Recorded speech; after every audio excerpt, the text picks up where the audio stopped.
नमस्कार दोस्तों, स्वागत है आपका स्टडी फॉर सिविल सर्विसेज में। फ्री वीडियो के लिए चैनल को तुरंत सब्सक्राइब कर लीजिए और नोटिफिकेशन को जरूर ऑन कर लेना। हमारा फ्री वाला टेलीग्राम ये वाला ग्रुप जरूर से जरूर ज्वाइन कर लीजिएगा। दोस्तों, खंड शिक्षा अधिकारी की मुख्य परीक्षा को मद्देनजर रखते हुए स्टडी फॉर सिविल सर्विसेज की ओर से ये डेली आंसर राइटिंग का एक प्रोग्राम शुरू किया जा रहा है। और यह जो प्रोग्राम है ये बीईओ की जो मेंस परीक्षा होने वाली है, मुख्य परीक्षा होने वाली है, दिसंबर में प्रस्तावित है, उसको ध्यान में रखते हुए किया जा रहा है। और जो परीक्षा है इस बार की वो थोड़ी अनोखी इसलिए है क्योंकि बहुत समय बाद हो रही है और पैटर्न चेंज हो चुका है, तो लोग असमंजस की स्थिति में हैं। तो उसी असमंजस को दूर करने के लिए हमारे चैनल के द्वारा ये प्रयास है। और इस प्रयास में सार्थकता तभी आएगी जब आप अपने से इन प्रश्नों का उत्तर लिखने का प्रयास करेंगे, क्योंकि अब 1 महीने का गिनकर समय बचा हुआ है। 1 महीना गिनकर बचा हुआ है। आप ये वीडियो कब देख रहे होंगे ये अलग बात है, लेकिन जब रिकॉर्ड किया जा रहा है तो 1 महीना परीक्षा को बचा हुआ है। और ऐसी स्थिति में आप अगर लिखेंगे नहीं, अब लिखने का अभ्यास नहीं कीजिएगा, तो आपको दिक्कतें आएंगी। क्योंकि परीक्षा हाल में अगर आप सोच रहे हैं कि डायरेक्ट हम जाकर बहुत अच्छी खासी जो राइटिंग है उसमें लिख देंगे या बहुत सारे प्रश्नों को हम अटेम्प्ट कर लेंगे, तो ये आपकी सबसे बड़ी भूल है। इसका मतलब ये नहीं है कि आप योग्य नहीं हैं, योग्यता आपके अंदर है, तभी आप मुख्य परीक्षा तक पहुंचे हैं। लेकिन अभ्यास एक चीज़ होती है। आपने दोहा सुना है ना, करत करत अभ्यास ते जड़मति होत सुजान। तो यहाँ पर जो बेवकूफ़ होता है वह भी सुजान बन जाता है अभ्यास से। तो आप तो बेवकूफ़ नहीं है, इसमें कोई संदेह नहीं है। चलिए देखिए, अगर पेड कोर्सेज ज्वाइन करने की इच्छा है तो ये नंबर है, इस पर संपर्क कर लीजिएगा। और जो फ्री वाला टेलीग्राम का ग्रुप है @study for civil services, उसको ज्वाइन कर लीजिए। वहाँ आप हमेशा मुनाफे में रहेंगे, इसमें कोई डाउट नहीं। देखिए, क्वेश्चन नंबर 1 आप देख रहे हैं, इसमें फेक न्यूज़ के बारे में इन्फॉर्मेशन दी हुई है। इन्फॉर्मेशन दी नहीं है, वो आपको देनी है। प्रश्न क्या है? प्रश्न को ध्यान से पढ़ना आवश्यक होता है। और यहाँ जो शब्द सीमा है उसको जरूर याद रखिएगा, क्योंकि ज़्यादा लिखकर आपको कुछ मिलने वाला नहीं है। अगर आप ये सोच रहे हैं कि हम अपने पूरे ज्ञान सागर को इसमें उड़ेल देंगे तो एग्जामिनर खुश हो जाएगा, ऐसा नहीं है। जो शब्द सीमा है उसके अंदर रहकर अगर आप लिखिएगा तभी आपको अच्छा माना जाएगा। अगर आप उसका उल्लंघन करते हैं तो ये गैर जिम्मेदाराना रवैया है और इससे आपके नंबर कट भी सकते हैं। मतलब ये आवश्यक नहीं है कि कटेगा ही, लेकिन कट भी सकता है। तो देखिए यहाँ, और पहली चीज़ तो ये है कि समय बर्बाद होगा। समय सीमित होता है, 3 घंटे में आपको बहुत कुछ लिखना है। तो ऐसे में अगर आप एक ही समय पर ज़रूरत से ज़्यादा समय खर्च कर रहे हैं तो ये मूर्खता ही है, इसमें आपको ध्यान देना चाहिए। देखिए, फेक न्यूज़ की जो चुनौतियां हैं उसको स्पष्ट करते हुए इससे निपटने के जो उपाय हैं उन पर प्रकाश डालना है। मतलब यहाँ कहा गया है कि explain the challenges of fake news and throw light on way to deal with it. मतलब इसके साथ डील करने के लिए क्या करना चाहिए, ये आपको सुझाव देना पड़ेगा। तो पहले तो बताइए कि फेक न्यूज़ है क्या? झूठी सूचना। न्यूज़ के माध्यम से हम क्या करते हैं? सूचनाओं को प्राप्त करते हैं। न्यूज़ चैनल हम इसीलिए देखते हैं ताकि जो देश विदेश की घटनाएं चल रही हैं उनके बारे में हम अवेयर होते रहें, मतलब जो जानकारी है वो होती रहे। लेकिन तब क्या हो जब गलत सूचना दिखाई जाए, मतलब पब्लिसिटी बटोरने के लिए या अपनी टीआरपी को मेंटेन करने के लिए अगर कोई न्यूज़ चैनल या कोई भी मीडिया का जरिया गलत सूचना आपको दिखा दे और आप उसी को सही मान लें, तब क्या होगा? ये जानकारी बहुत ज़्यादा घातक सिद्ध होगी। मतलब आप सही चीज़ का ज्ञान ही नहीं कर पाएंगे। तो ये अच्छी बात नहीं है। और मीडिया जो है उसको तो हमेशा सच बोलना चाहिए, क्योंकि ये लोकतंत्र के स्तंभों में गिना जाता है। और लोकतंत्र के स्तंभ अगर हिलने डुलने लगेंगे तो पूरा जो लोकतंत्र का ढांचा है वो ध्वस्त हो जाएगा। अब इसमें आप लिख दीजिएगा कि पूर्ण या आंशिक रूप से, मतलब पार्शियली भी इसमें अगर डाटा को हम लोग इनकरेक्ट प्रस्तुत करते हैं अपनी प्रसिद्धि प्राप्त करने के लिए, तो ऐसी जो स्थितियां होती हैं उसको हम लोग फेक न्यूज़ कहते हैं। फेक न्यूज़ में क्या होता है? या तो पूरा पूरा जो जानकारी है उसी को गलत दिखा दिया, और नहीं तो कुछ उसमें से छेड़छाड़ करके अपने तरीके से उसको तोड़ मरोड़ लिया और इस प्रकार से न्यूज़ दी, तो वो फेक न्यूज़ है। इसमें पूरा भी होता है और पार्शियल भी होता है। अब देख लीजिए, विभिन्न जो सोशल साइट्स होती हैं, आजकल इंटरनेट आम आदमी तक पहुंच गया है। जब से 4G वाला ये जियो का कनेक्शन हुआ है तब से हर हाथ में स्मार्टफोन दिखाई दे रहे हैं। स्मार्टफोनों का जो चलन है वो बीजेपी की गवर्नमेंट आने के बाद और ये जियो का जो चलन है इसको बढ़ने के बाद बहुत तेज़ी से आगे फैला है। और उसी के चलते लोग इंटरनेट तक पहुंच रहे हैं। अभी हालांकि पूरा भारत नहीं पहुंचा है, डिजिटल डिवाइड वाली स्थिति अभी भी है, लेकिन बहुत सारे लोगों ने अभी ताज़ा तरीन इंटरनेट को जान लिया है। और इंटरनेट पर जो सूचनाएं दिखाई जाती हैं गूगल पे या जितनी भी सोशल मीडिया की साइट्स हैं उनमें, यूट्यूब पे या इस तरह की और भी, तो वहाँ पर झूठी सूचनाएं फैलाने का एक नेटवर्क बना हुआ है। लोग बेवकूफ़ बनाने का धंधा खोल कर बैठे हुए हैं और ऐसी ऐसी न्यूज़ दिखाते हैं जिनका कोई वर्तमान में वजूद नहीं होता है। और इससे न केवल मीडिया की स्वतंत्रता का दुरुपयोग होता है। मीडिया को आज़ाद क्यों किया गया है? आज़ाद इसलिए किया गया है ताकि वो कमियां और अच्छाइयां बताए और सही सूचना लोगों तक पहुंचाए, उसके ऊपर किसी तरह का दबाव ना हो। बहुत से देश ऐसे हैं जहाँ मीडिया एकदम पंजे में कसी रहती है, मतलब सरकार उसे अपने चंगुल में पकड़ी रहती है, जैसे चीन में है। चीन में क्या है, सरकार जो चाहेगी वही बोलेगा, मतलब न्यूज़ चैनल अपनी तरफ से कुछ नहीं बोल सकते। ऐसा नहीं है कि यहाँ पर जो बड़े बड़े रिपोर्टर हैं वो एक स्क्रीन के सामने गला फाड़ना स्टार्ट कर देते हैं, तो वैसा चाइना में हो सकता है। वहाँ तब तक नहीं हो सकता जब तक कि जो गवर्नमेंट है वो परमिशन न दे। तो ये समस्याएं अपने देश में नहीं है, तो इसका दुरुपयोग ना हो पाए। दुरुपयोग ये हो रहा है फेक न्यूज़ के माध्यम से, इसलिए यहाँ पर अवेयर करने की आवश्यकता है। और देख लीजिए, अभिव्यक्ति की जो स्वतंत्रता है उसका अधिकार भी इससे प्रभावित होता है। चुनौतियाँ क्या हैं कि जो प्रामाणिक समाचार है और जो झूठा समाचार है उसके बीच में जो अंतर है उसको करना बड़ा टेढ़ा हो जाता है, क्योंकि हर आदमी जो है वो टेक्नोलॉजी का जानकार नहीं है या बहुत बड़ा पत्रकार या रिपोर्टर नहीं है। तो उसके पास जो सूचनाएं पहुंचती हैं उनको वो मान लेता है, कह देता है कि भाई इतना प्रतिष्ठित न्यूज़ चैनल है तो यह कुछ बोल रहा है तो झूठ कैसे बोलेगा, लेकिन पता लगा कि वो सूचना ही गलत है। तो ऐसी समस्याएं गंभीर होती हैं और झूठे समाचारों के लिए जिम्मेदार ठहराया जाना चाहिए ऐसे लोगों को, और सामग्री तैयार करने वालों को, सामग्री भेजने वालों को और इंटरनेट जो प्लेटफार्म है वो इसके लिए उत्तरदायी होते हैं। मतलब ऐसा नहीं है कि जो रिपोर्टर या जो एंकर बोल रहा है वो झूठ बोल रहा है, उसको जो स्क्रिप्ट पकड़ाई गई है या दी गई है उसमें झूठी जानकारियाँ होती हैं और वही उसको बोलना होता है। अगर वो ऐसा नहीं बोलेगा तो उसकी जो सैलरी है वो माइनस हो जाएगी। तो ये सब चीज़ें घातक हैं और इन पर ध्यान देने की आवश्यकता है। झूठे समाचारों का जो विनिमय है, मतलब उनका जो लेन देन है वो और कठिन हो जाता है, क्योंकि इसमें बोलने की स्वतंत्रता को विनिमय करने का और संवेदनशील मुद्दा और जो उपभोक्ता का डेटा होता है उसकी गोपनीयता का रक्षा, मतलब जैसे आप समझ रहे हैं ना, आपका जो डाटा है, आपने जो सर्च किया है वो हिस्ट्री है या आपका जितना भी इंटरनेट पर डाटा है वो लीक ना हो, इसलिए यहाँ पर थोड़ी सावधानियाँ बरतनी पड़ती हैं।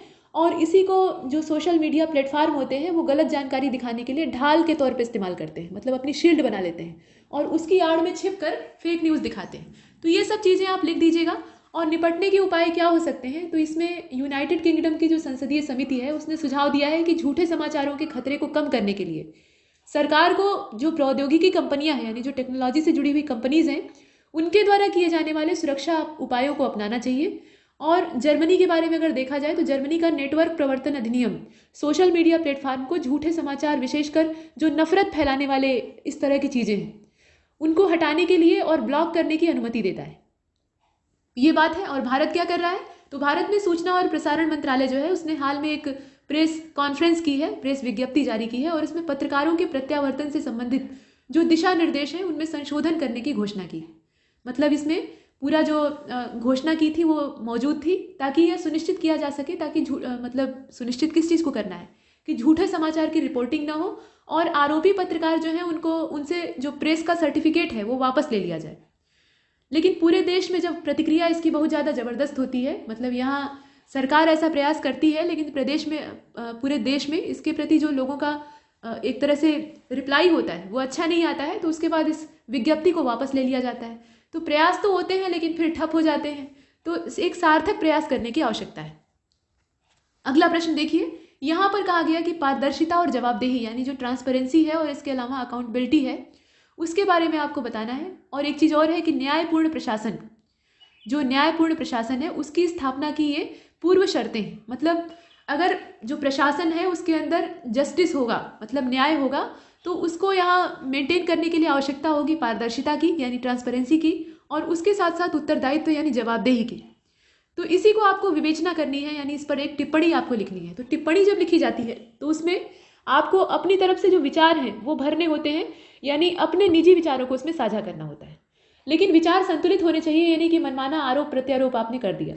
तो देखिए इसमें क्या लिख सकते हैं, जनता की आकांक्षाओं तथा उनकी विकास तथा न्याय संबंधी आवश्यकताओं का मूर्त रूप प्रशासन के माध्यम से सुनिश्चित किया जाता है। मतलब जो पब्लिक है उसकी आवश्यकताएं जो है उनका मूर्त स्वरूप कैसा होता है, प्रशासन के माध्यम से क्रियान्वित होता है। कहने का तात्पर्य यह है कि जैसे इसे आप मोटे तौर पे लीजिए, सरकार कोई योजना लॉन्च करती है, कोई भी सरकारी योजना है, भले ही वो केंद्र प्रायोजित ही क्यों ना हो, राज्य प्रायोजित हो या केंद्र प्रायोजित हो, लेकिन उसे अमल में लाने का काम जो प्रशासनिक महकमा है वो करता है। मतलब योजना का क्रियान्वयन सही तरीके से हो रहा है या नहीं, लोग उससे लाभ ले पा रहे हैं या नहीं, इसको तय करने वाला एडमिनिस्ट्रेटिव डिपार्टमेंट होता है या सेक्टर होता है। तो ऐसी स्थिति में इसका ट्रांसपेरेंट होना, पारदर्शी होना और ईमानदार होना आवश्यक है, और यहीं पर ईमानदारी का अभाव है। जो भ्रष्टाचार वाली चीज़ें हैं वो यहीं पर घुसी हुई हैं और बीच में ये मध्यस्थ की भूमिका निभाते हैं। तो ये जो भ्रष्टाचार है ये सब कुछ रोक देता है, मतलब जो गवर्नमेंट की ओर से आने वाला लाभ है उसको ये बाधित कर देता है और आम जनता उससे फ़ायदा नहीं ले पाती है। तो इसीलिए आवश्यक है पारदर्शिता, ये ज़रूरी है और जवाबदेही होनी चाहिए। मतलब जो काम आपको सौंपा गया है उसके प्रति आपकी रिस्पॉन्सिबिलिटी बनती है और आपसे क्वेश्चन पूछे जा सकते हैं और आपको जवाब देना पड़ेगा, और अगर नहीं देते हैं तो उसके परिणाम भोगने पड़ेंगे। ये प्रावधान होना चाहिए। तो इसको आप लिख सकते हैं। इसमें आप ये भी लिख दीजिएगा कि इसके द्वारा न केवल जनता, मतलब जो जनता आम नागरिक है, वहाँ तक सरकारी कार्यों और योजनाओं की सटीक जानकारी पहुँचती है, इसके अतिरिक्त जनता से संबंधित जो योजनाएं हैं उनके संबंध में फीडबैक भी प्राप्त होता है। मतलब योजना का लाभ मिला तो उसके संबंध में प्रतिक्रिया क्या हो रही है ये भी वहाँ पर दिखाई देता है। और पारदर्शिता सुनिश्चित करने के लिए बहुत सारे यहाँ पे उपकरण इस्तेमाल किए जाते हैं, जैसे कि सरकार ने सूचना का अधिकार अधिनियम लागू किया है। तो हालांकि उसका भी दुरुपयोग ही होता है और बहुत जगह तो वो काम ही नहीं करता है, मतलब सिर्फ कहने के लिए है। लोकपाल ये गठित किया गया, सतर्कता आयोग है, सिटीजन चार्टर है, इस प्रकार की बहुत सारी चीज़ें हैं। तो इनका उल्लेख आप कर सकते हैं। इसके बाद आगे चलते हैं। नेक्स्ट ये देखिए संथारा जो प्रथा है इसका आपको इसमें विवरण देना है इस प्रचलन का। तो इसमें क्या लिखिएगा, और यहाँ देखिए जो शब्द सीमा है वो घट गई है। शब्द सीमा घटकर कितनी हो गई है, ये हो गई है 50। इसके बारे में आप जानते हैं, इसको सिंझारा भी कहा जाता है और प्राचीन काल में इसको संलेखना कहा जाता था। अब समझ में आया? संलेखना यानी चंद्रगुप्त मौर्य जाकर कर्नाटक में श्रवणबेलगोला में इन्होंने भूख प्यास से तड़प तड़प कर प्राण त्यागे थे। मतलब उपवास के जरिए अपने शरीर को छोड़ना ये जैन धर्म में प्रचलित परंपरा है। तो इसी के बारे में आपको लिखना है। संथारा एक प्रथा है या सिंझारा इसको कहा जाता है, या संलेखना भी आप लिख दीजिएगा। जैन समुदाय के कुछ लोग अपनी इच्छा से मृत्यु का वर्ण करते हैं। मतलब अगर इसे आप मोटे तौर पे कहिए तो ये आत्महत्या है, आत्महत्या का ही एक तरीका है। और इस प्रथा को कुछ लोग संलेखना, समाधि मरण या इच्छा मरण या संन्यास मरण के नामों से भी जानते हैं। और संथारा जो है ये साधु या साध्वी, मतलब जो स्त्री और पुरुष हैं जो कि जैन धर्म के अनुयायी हैं, वो अपनी स्वेच्छा से ले सकते हैं। इसके अलावा जो सामान्य गृहस्थ होते हैं, मतलब जो घर बार संभालने वाले व्यक्ति हैं, वो भी ये ले सकते हैं। शर्त क्या है? शर्त यह है कि व्यक्ति या तो किसी असाध्य रोग से ग्रस्त हो। अब देखिए यहाँ आत्महत्या अगर ये है तो आत्महत्या करने के इच्छुकों की संख्या आजकल कम नहीं है। बहुत से डिप्रेशन में डूबे हुए हैं, मरना सब चाहते हैं, तो मरने के लिए कुछ भी कर सकते हैं। और यहाँ जब धर्म का ऊपर से आड़ लग जाएगा, मतलब धर्म का सहारा लेकर मरने का एक रास्ता निकल आएगा, तो लोग इसी को फॉलो करेंगे। हालांकि संलेखना को अपनाना इतना आसान नहीं होता। खाना छोड़ देना ये बड़ा टेढ़ा काम है। गले में फंदा लगाकर पंखे से लटक जाना ये आसान है, लेकिन 15-20 दिन या 60 दिनों तक करीब मतलब जान निकलने में समय लगता है। इतनी जल्दी कोई मरता नहीं है। तो भूख प्यास से तड़प कर मरना ये बहुत टेढ़ा काम होता है। लोग फांसी लगाकर मर जाएंगे, जहर खाकर मर जाएंगे, लेकिन इस तरीके से मरना कोई पसंद नहीं करेगा। तो वैसे भी ये कठिन है, लेकिन फिर भी यहाँ जो शर्त लगाई गई है उसमें व्यक्ति या तो असाध्य रोग से ग्रस्त हो या गंभीर विकलांगता से जूझ रहा हो। कहने का मतलब यह है कि वो अपने शरीर का पालन पोषण खुद नहीं कर पा रहा हो, दूसरे उसके शरीर का पोषण कर रहे हो। जैसे आपने देखा होगा अपने आसपास, व्यक्ति जब बुजुर्ग होता है तो उसको कोई ना कोई ऐसी व्याधि ग्रस्त लेती है कि वो बिस्तर पर हो जाता है। मरने से 2-3 दिन पहले ही सही, लेकिन वो बिस्तर पर हो जाता है। या बहुत से लोग ऐसे होते हैं कि बहुत ज़्यादा झेलते हैं, कई सालों तक लकवाग्रस्त होकर या किसी और बीमारी के शिकार होकर बिस्तर पर रहते हैं। यानी उनकी जो नित्य क्रिया है वो भी दूसरों पर निर्भर होती है और उनके साथ बहुत बुरा बर्ताव भी होता है। मतलब जो लोग उनकी नित्य क्रिया को करवा रहे हैं या उनकी साफ सफाई कर रहे हैं, वो कभी कभी उनके साथ बहुत गलत बर्ताव करते हैं। तो इसमें उनका भी दोष कम ही होता है, क्योंकि ये इस प्रकार के काम होते हैं कि इन्हें कोई भी करना नहीं चाहता, चाहे वो कितना भी अपना क्यों ना हो। तो ऐसी स्थिति अगर पैदा हो गई है तो उसके लिए फिर ये परमिशन दी जाती है कि भाई आप ये संलेखना वाली जो प्रणाली है इसको करके दुनिया से मुक्त हो जाइए। ये चीज़ें हैं। और जो युवा और बच्चे हैं, यानी स्वस्थ इंसान जो है, मतलब जिनके अंदर अभी ऊर्जा है, जो अभी ज़िंदगी पूरी उनकी पड़ी हुई है, उनको संथारा करने की अनुमति नहीं है। मतलब जैन धर्म ये प्रावधान करता है और ये प्रशंसनीय है। मतलब इस मामले में प्रशंसा करनी चाहिए कि जो नौजवान हैं उनको इस प्रकार की परमिशन ये नहीं देता है। और जैन धर्म में सैद्धांतिक तौर पर आत्महत्या का पुरजोर विरोध भी किया गया है। मतलब ऐसा यहाँ पर कहा गया है, स्पष्ट तौर पे कहा गया है कि आत्महत्या जो है वो घृणित पाप है। अपनी जान लेना जो हमारी प्राण, ये कह सकते हैं कि आप जो प्राण वायु है या आत्मा है, प्राण वायु को ही यहाँ आत्मा कहा जाता है, जो कि परमात्मा का स्वरूप मानी जाती है धार्मिक तौर पर, उसको हम नष्ट करना चाहते हैं। आत्मा को कोई नष्ट तो नहीं कर सकता, लेकिन शरीर से निकालना चाहते हैं, यानी उस जीवन से मुक्त करना चाहते हैं। तो ये फैसला लेने वाले हम खुद नहीं हो सकते, ये फैसला कौन लेगा? ईश्वर लेगा। और यहाँ पर जैन धर्म भी इसका समर्थन करता है। और जो संझारा प्रथा है या संथारा प्रथा है, इसको अपनाने की परमिशन उन्हीं लोगों को है जो एकदम से लाचार हैं, बेबस हो गए। और संथारा जैसी जो परंपराएं हैं वो अन्य धर्मों में भी दिखाई देती हैं। जैसे हिंदू धर्म में देख लीजिए, यहाँ पर समाधि ली जाती है। अब जैसे इसका एक प्रासंगिक उदाहरण आप रामायण काल में चले जाइए, त्रेता युग में भगवान राम ने क्या किया था? समाधि ही तो ली थी, जल समाधि उन्होंने ली थी। अंत में जब उन्हें लगा कि अब उनका काम पूरा हो गया है और सारा राजपाट उन्होंने अपने भाई के मतलब अपने भाइयों के पुत्रों में और अपने पुत्रों में यानी लव और कुश में बांट दिया और सारी जिम्मेदारियां उनको हैंड ओवर कर दी, तो उसके बाद वो अपने जो अन्य अनुयायी थे उनके साथ जो नदी होती है उसमें जल समाधि ले लेते हैं। इस प्रकार से वो अपने प्राणों को उत्सर्ग करते हैं। तो इस तरह की जो परंपराएं हैं वो दिखाई देती हैं। या सीता जी को ही देख लीजिए, वो तो उनके साथ जो कथाएं हैं वो जुड़ गई हैं, लेकिन उन्होंने क्या किया था? भू समाधि ली थी, जमीन में अंदर वो चली गई थी। तो इस प्रकार की जो परंपराएं हैं ये हिंदू धर्म में भी दिखाई देती हैं या अन्य धर्मों में भी दिखती हैं। तो संथारा उसी प्रकार की एक परंपरा है। अब यहाँ पर आपको ये नहीं लिखना है कि ये अच्छी है या बुरी, सिर्फ आपको बता देना है कि ये क्या है। इसके बाद देखिए, प्रधानमंत्री फसल बीमा योजना यानी PMFBY, इस पर इसकी जो विशेषताएं हैं इन पर आपको प्रकाश डालना है, यानी highlighting the salient features of प्रधानमंत्री फसल बीमा योजना। 6 अंकों का ये प्रश्न है और 50 शब्दों की जो शब्द सीमा है वो आपके पास मौजूद है। तो पहले तो यही लिख दीजिए कि ये लागू कब होती है। तो यहाँ तारीख है जनवरी, ये जनवरी की तारीख है 2016 वाली। प्रधानमंत्री की अध्यक्षता में केंद्रीय मंत्रिमंडल ने प्रधानमंत्री फसल बीमा योजना को मंजूरी दी थी और खरीफ की जो बुआई का सीजन होता है वहाँ से इसे लागू किया गया था। खरीफ, रबी और जायद की फसलें आप जानते हैं, अलग अलग सीजन में अलग अलग वेराइटी के जो पौधे हैं वो रोपे जाते हैं या बीज बोए जाते हैं। तो उसमें से जो खरीफ वाला सीजन था उसमें इसे लागू किया गया था। अब इतना तो आपने इसका इंट्रोडक्शन दे दिया, उसके बाद आपको ये बताना पड़ेगा कि इसकी प्रॉपर्टीज़ या जो इसके की फीचर्स हैं वो क्या है। तो इसमें आप लिख दीजिएगा कि इस योजना के तहत जो खरीफ, रबी या वार्षिक वाणिज्यिक बागवानी फसलें आदि हैं उन सबको शामिल किया गया है, ये सब इसके अंतर्गत आती हैं। और इसमें खरीफ की फसल के लिए कुल जो बीमा राशि है, यहाँ बीमा की बात की जा रही है, तो बीमा राशि कितनी है खरीफ के लिए? 2% है। और इसके बाद रबी की फसल जो है उसके लिए 1.5 है। इस प्रकार से जो राशियाँ हैं ये तो आपको लिखनी ही पड़ेंगी। और जो बागवानी या वाणिज्यिक फसलें हैं उनके लिए 5% तक का है, ये बीमा किया जाता है। तो इनमें जो प्रतिशत है वो आपको लिखना है। इस प्रकार से आप लिख सकते हैं। और इसके अलावा कुछ और लिखना चाहें तो इस योजना के जो लाभार्थी हैं उनके बारे में लिख दीजिए। और किसानों की जो प्रीमियर राशि है उसका एक बहुत बड़ा हिस्सा केंद्र और संबंधित राज्य जो हैं वो वहन करते हैं। और बीमित किसान यदि प्राकृतिक आपदा के कारण बो नहीं पाता है यानी अपनी फसल को रोप नहीं पाता है तो भी उसे दावा राशि मिलेगी। यानी कोई प्राकृतिक आपदा आ गई और वो बुआई ही नहीं कर पाया तो ऐसी स्थिति में उसे बीमा का लाभ मिलेगा। और प्राकृतिक आपदा का मतलब क्या है? जैसे ओलावृष्टि हो गई, पानी भर गया या लैंडस्लाइड वाली घटनाएं हो गई, इस प्रकार की जो आपदाएं हैं उनको प्राकृतिक आपदा माना जाएगा। और योजना में जो पोस्ट हार्वेस्ट नुकसान है उसको भी शामिल किया जाता है। मतलब फसल काटने के 14 दिन तक यदि फसल खेत में है और उस दौरान कोई आपदा आ जाती है, यहाँ जो डे लिमिट है वो कितनी है? 14 डेज की है। मतलब पता लगा आपने फसल काट कर बोझ बनाया और खलिहान में अभी पड़ा हुआ है, बोझ को ढुआना है और 14 दिन के अंदर वहाँ पे कोई आंधी तूफान, ओला या इस प्रकार की जो घटनाएं हैं वो हो जाती हैं, तो इसका जो पूरी भरपाई है वो इस बीमा योजना के द्वारा की जाएगी।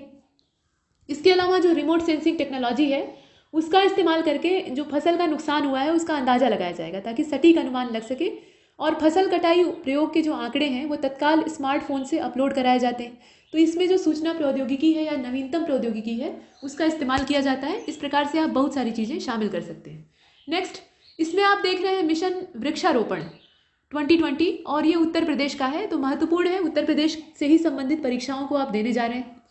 यहाँ पर इसके बारे में आपको लिखना है। तो वृक्षारोपण का ये अभियान था और यहाँ पर आकर शब्द सीमा घट जाती है, 25 शब्दों की है। 2 नंबर से ज़्यादा आपको मिलना नहीं है, तो बहुत ज़्यादा इसमें लिखने की आवश्यकता नहीं है। इसमें बस इतना लिख दीजिएगा कि 5 जुलाई 2020 को, तारीख यहाँ महत्वपूर्ण है, 5 जुलाई 2020 को ये जो तारीख है 2020 वाली, इसमें जो उत्तर प्रदेश के चीफ मिनिस्टर हैं मतलब योगी आदित्यनाथ जी, उन्होंने इसे शुरू किया था। और इसमें जो शुरू करने का प्रचलन था, मतलब इसमें जो प्रावधान है उसको बताना पड़ेगा। तो वन महोत्सव के अंतर्गत जो कुकरेल वन है वहाँ से इसे शुरू किया गया था। मतलब आप ऐसे लिखिएगा कि 5 जुलाई 2020 को उत्तर प्रदेश के जो मुख्यमंत्री हैं आदित्यनाथ जी, उन्होंने वन महोत्सव के अंतर्गत जो कुकरेल वन है वहाँ से मिशन वृक्षारोपण 2020 इसे शुरू किया था। और इसकी शुरुआत मुख्यमंत्री ने हरिशंकरी के वृक्षों को रोपकर किया था। मतलब यहाँ पर आप हरिशंकरी के बारे में जान लीजिए। अगर आप ग्रामीण इलाके से हैं या थोड़ा सा अपनी परंपरा के बारे में ज़्यादा गहराई से जानते हैं तो आप इसे जानते होंगे।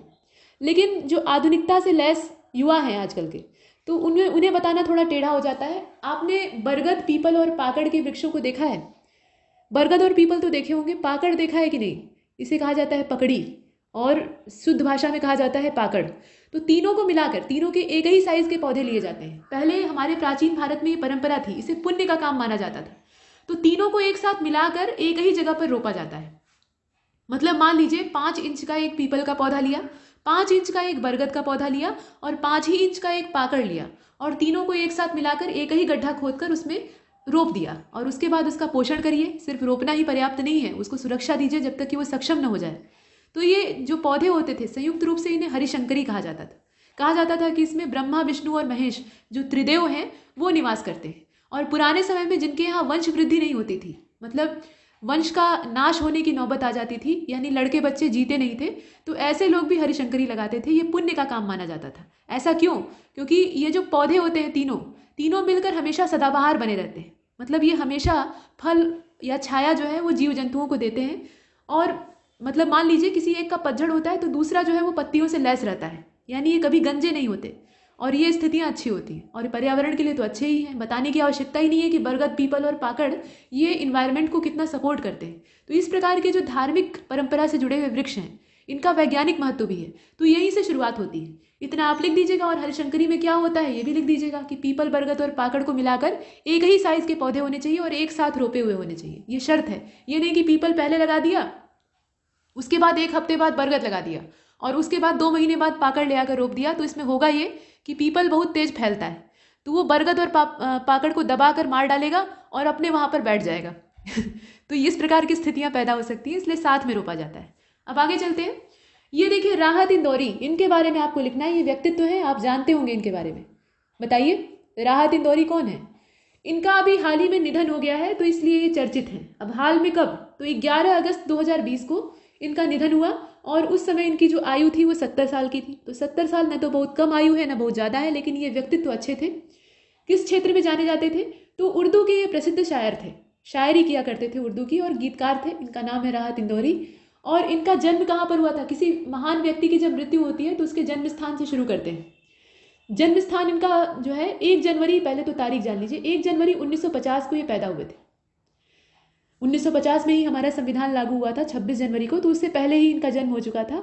और मध्य प्रदेश के इंदौर शहर में हुआ था। इनके नाम से भी आप अंदाजा लगा सकते हैं, इंदौरी। तो ये कहाँ के हैं? ये इंदौर के हैं। और इन्होंने अपनी प्रारंभिक और माध्यमिक शिक्षा जो है वो इंदौर से प्राप्त की थी।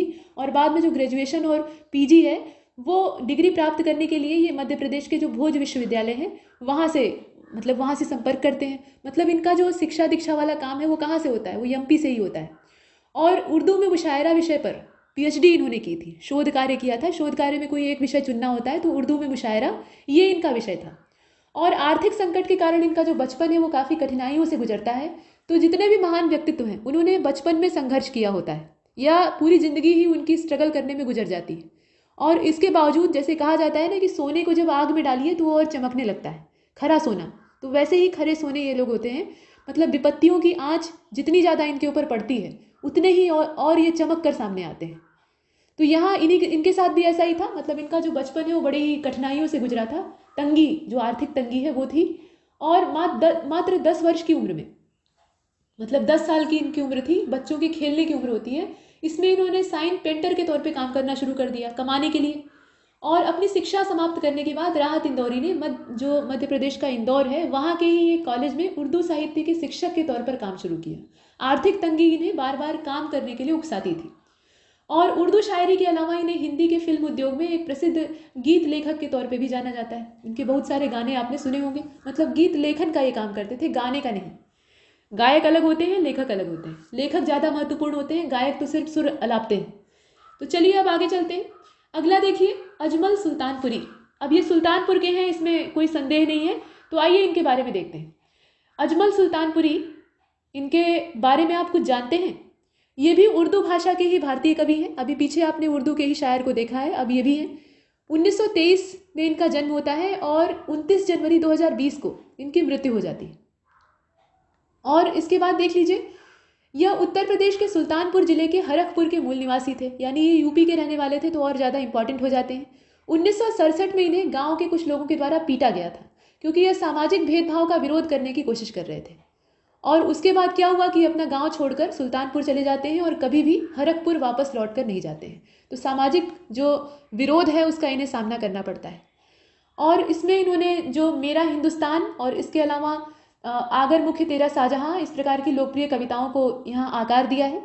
और उनकी कविता उनके जीवन काल के दौरान उनकी कठिनाइयों के साथ साथ भारत में जो सांप्रदायिक सद्भाव है, मतलब जिसे हम कहते हैं गंगा जमुनी तहजीब, उस पर आधारित है। और इनकी जो प्रसिद्ध कविताएं हैं उन्हें आपने कहीं ना कहीं पढ़ा भी होगा, और अगर नहीं पढ़ा है तो गूगल पर सर्च कर लीजिएगा, आपको मिल जाएगा। खराब स्वास्थ्य इनका 6 जनवरी को हुआ था और उसके बाद इन्हें अस्पताल में भर्ती कराया जाता है, कोमा में चले जाते हैं और उसके बाद मृत्यु हो जाती है। 97 साल के थे, मतलब ये बहुत अच्छी खासी उम्र जी चुके थे। तो ये चीज़ें, अब आगे चलते हैं। यहाँ देखिए, यूपी के महिलाओं के लिए दामिनी हेल्पलाइन सर्विस। तो दामिनी हेल्पलाइन सर्विस पर आपको लिखना है, क्या लिखिएगा, पहले तो बता दीजिए कि हेल्पलाइन नंबर क्या है, मतलब कौन सा नंबर डायल करने पर मदद मिलेगी, और ये है क्या। दामिनी का नाम ये चर्चा में था अभी, जो निर्भया कांड था उसमें लड़की को दामिनी कहा गया था, वास्तविक नाम कुछ और था, नाम अलग अलग लोगों ने रख दिया था।